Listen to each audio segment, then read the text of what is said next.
I read an article today that explains how China has recently come under severe restriction by the Communist Party, and particularly Christians will no longer be able to manage their own resources, their own staff, their own premises, but will have to yield such control to the Communist Party. I realize that China is one country among many in which Christians are severely persecuted. And I wonder if we in this country, we Christians, will be able to handle such pressure if ever such persecution comes against us.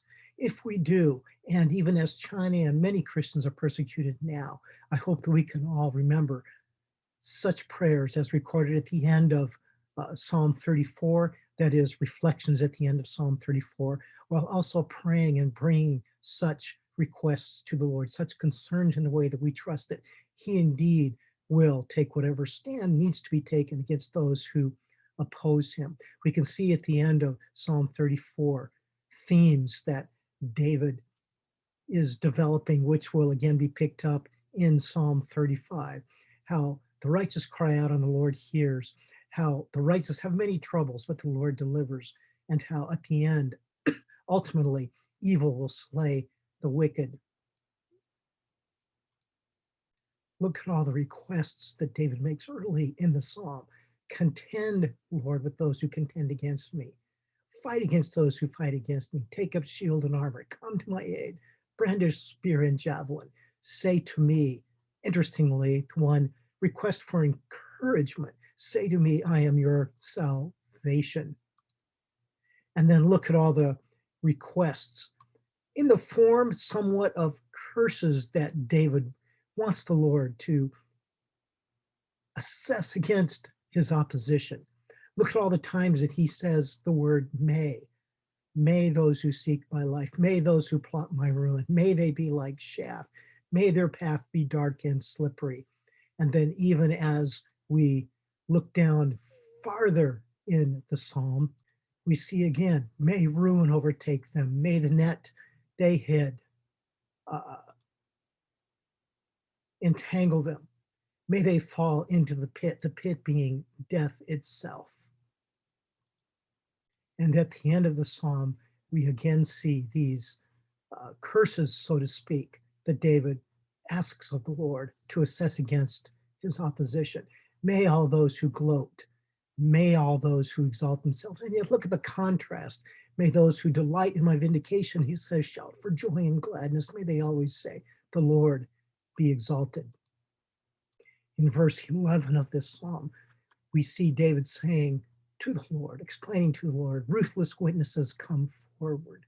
They question me on things I know nothing about, pointing to such situations as Matthew 26, 59 through 60 describes, in which Jesus was in trial prior to his going to the cross.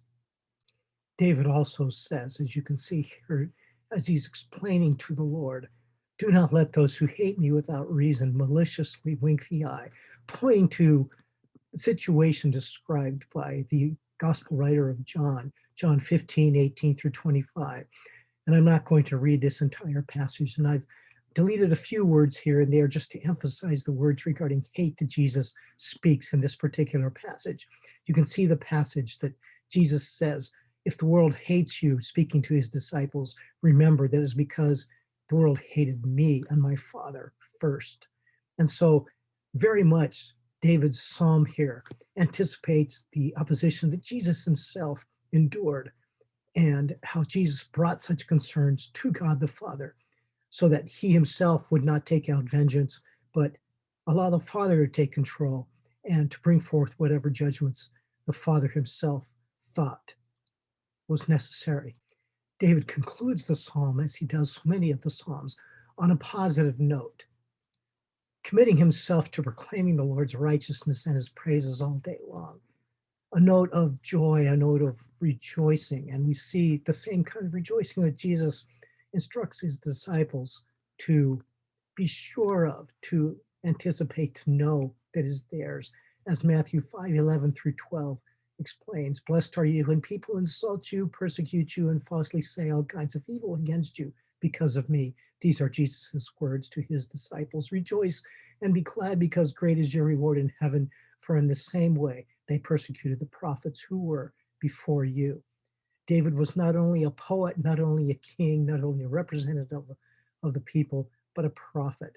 And these Psalms very much prophetically look forward to Jesus himself, the anticipated Messiah, the promised Messiah King, uh, declared in Psalm 2. And David here stands in that line, looking forward to the Messiah that will come from his line, will experience these kinds of difficulties, and yet who would model for us how to bring our concerns to the Lord rather than to take vengeance ourselves upon those who would persecute.